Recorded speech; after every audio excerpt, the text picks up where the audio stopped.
रेल्वेमध्ये जॉईन झाले मुंबईला. माझ्या मुलीच्या वयाच्या मला इन्स्पिरेशन वाटलं की 19 वर्षाचा मुलगा जेव्हा PhD करतोय तर माझ्या मुलांना इन्स्पिरेशन राहील म्हणून मी सरांचं स्पीच ऑर्गनाईज केलं. सरांनी अप्रतिम मुलांना मार्गदर्शन केलं. सर तुमचे खूप खूप धन्यवाद. मला अजूनही नाव काढतात त्या सरांना नंतर केलं.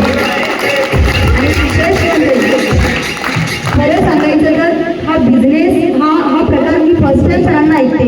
मी अतिशय इन्स्पायर झाले सुनील सरांकडून, राज सरांकडून, आपले सुनील गायकवाड सरांकडून, बरोबर संतोष सरांकडून. ज्या पद्धतीनं त्या स्टेजवर बोलताय, ज्या पद्धतीने ते मोटिवेशनल स्पीकर ते पुढे आहेत आणि मला असं लगेच क्लिक झालं की या सगळ्यांना मी माझ्या शाळेमध्ये माझ्या मुलांच्या समोर स्पीच देण्यासाठी त्यांना इन्स्पायर करण्यासाठी त्यांना आमंत्रित करेन आणि नक्कीच ते माझ्या शाळेमध्ये माझ्या मुलांना इन्स्पायर करतील.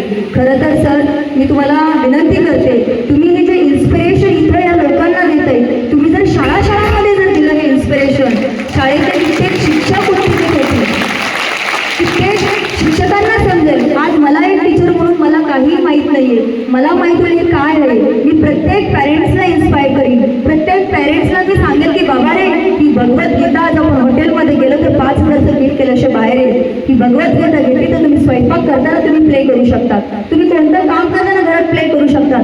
तुम्ही ऐकून जे सर जे कर्माचा जो लेसन होता, तुम्हाला खरे सांगते थोडी जर काही चुकीचं मी करत असेल तर अरे नको हे कर्म मला नाही करायचं हे माझ्या मनामध्ये येते. म्हणजे या छोट्याशा मला आज 40 वर्षानंतर हे कळते तर माझ्या या 13, 12, 11, 13 वर्षाच्या मुलांना शाळेत जर आता रुजवलं आपण तर आपल्या कित्येक पिढ्या किती सुंदर बनत जातील आणि डिरेक्टली इनडिरेक्टली आपल्या देशाचं, आपल्या भारताचं, आपण भारताला आणि आपल्या देशाला एक चांगले नागरिक बनवून देऊ.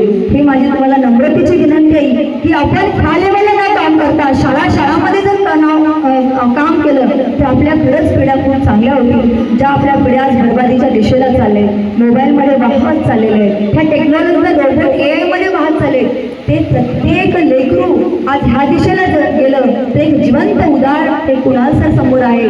आज 20-21 वर्षाचा मुलगा अप्रतिम मार्गदर्शन करतो, अप्रतिम स्टेजवर बोलतो, इतका नम्र, ज्या पद्धतीनं नॉलेज मुलांना नॉलेज मुलांना देतो. मुलं त्या दिवशी सर एकही स्पीकरचं स्पीच ऐकत नाही, मुलं मंत्रमुग्ध सरांना ऐकत होती. मी सरांना म्हटलं सर मी अजून वेळ दिला तर तुम्ही बंद का केलं? सर म्हणे ना तुमचं पुढचं स्केड्यूल डिस्टर्ब नाही म्हणून सरांना. म्हणजे पहा, जर 20-21 वर्षाच्या मुलामध्ये एक सर्व्हिस करणारा पिता आणि तो पिता त्यांच्या स्वतःच्या संस्था, त्यांची मुलं आज पाहतो आपण काय होतात सर्व्हिस करणाऱ्यांची मुलं किंवा ज्यांच्या संस्था आहेत मुलं, पण त्यांचाही मुलगा असा काही बनू शकतो हे जिवंत उदाहरण आपल्याला देता येते समोर.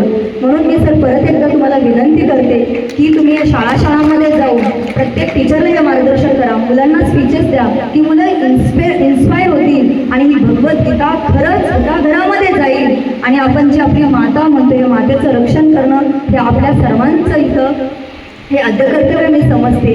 मी तुमचा कोणाचा जास्त वेळ न घेता इथं मी तुमची सर्वांची रजा घेते. बोलताना जर माझं काही चुकून शब्द गेले असतील तरी मी तुमची क्षमा मागते. जय हिंद, जय भारत, जय महाराष्ट्र.